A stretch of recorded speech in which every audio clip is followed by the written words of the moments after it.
Hello, Satan here, and I am back. As you can see, it has finally happened. I have returned to the digitized arena for 3 reasons. The thrill, the challenge, and because I needed something to play in the many weeks leading up to the release of Little Nightmares 2, which is fantastic by the way. You should play it, and that is all I will say on the matter. No doubt, my previous Rocket League videos being seen by so many was in fact a fluke. That said, it warms the black hole that resides where my heart should be, that so many apparently found aspects of them to be helpful enough to comment their thanks. So, in turn, I thank you with one final depiction of my latest exploits of what is arguably the best mode Rocket League has to offer. Even if it is the most toxic, and challenging, and impossible to find a match for. Before I begin, I would like to quickly shift gears for a second and give a moment of silence for a game that was quietly pulled off life support at the end of January this year. That's right, Battleborn. It wasn't an amazing game, but it definitely deserved better than to be removed and quietly forgotten. It had ambition, as well as some crazy, fun, creative characters, which Gearbox is really good at coming up with. I mean, where the hell else am I gonna be able to play as a bipolar penguin in a Titanfall mech? Man, I'm gonna miss that little guy. If nothing else, we can take solace in the fact that 2 of these characters will be preserved in Rock Band 4, of all places. Point is, it will be missed by very few, and I am one of them. And with that out of the way, let's play some goddamn Dropshot. Before we begin though, a few quick reminders on some of the things that I mentioned before, probably, that are still relevant. 1. Don't be a ball hog. Chasing the ball can be tempting, but usually rarely works out. Next, play defensive when it's necessary, but by all means, be aggressive if this does not work for you. Last, control, because sometimes launching the ball is not as effective as lightly tapping it. Now that that is out of the way, let's get to the new stuff. First up is spatial awareness. This is definitely an important one for solo players. Coordinating with your team is difficult, especially when it's just for a game, and they only really use the team chat to throw around insults. Keeping track of other players' positions and their playstyles if possible will help avoid unnecessary collisions and figuring out exactly what you're up against. Are they chasing the ball? Fall back and play defense. If a teammate is hitting high but not spiking, try and get above the ball and do just that to deal some extra damage. Is the enemy team hitting ridiculous shots, coordinating flawlessly, and leaving you outmatched? Well, not much you can do about that. Frankly, you're screwed. What you can do, though, is at least make sure that you're constantly using your knowledge of the other player's positions to your advantage. Next, we come to the renowned but dreaded aerial shot.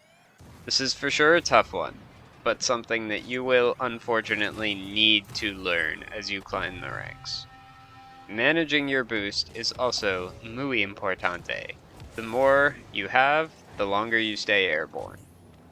Sometimes all you need is to get in the way of the ball and stop its forward momentum, but being able to launch off of a wall and intercept it midair is always going to be relevant.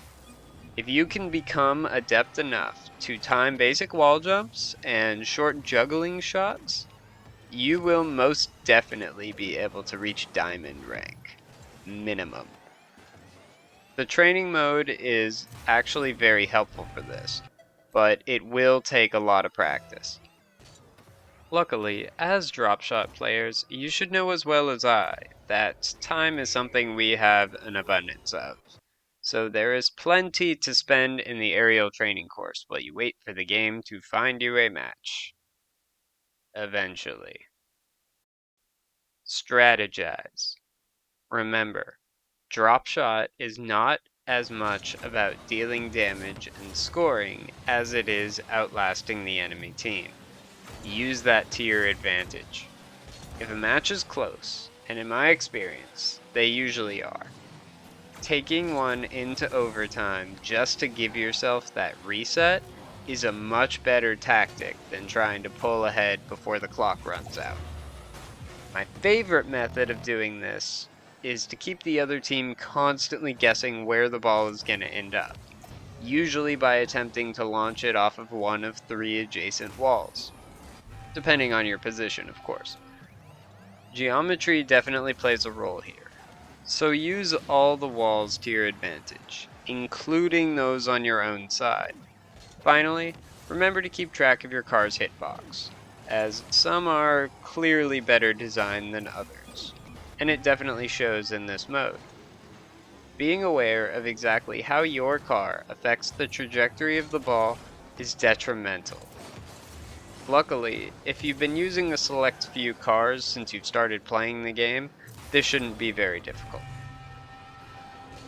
Last but not least, have fun.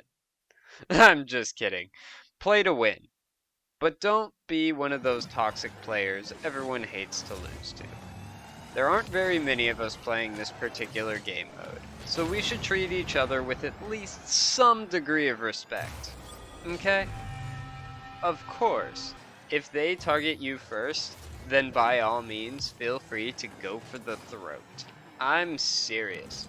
You fuck them up good and let them know that they currently are and always will amount to exactly nothing.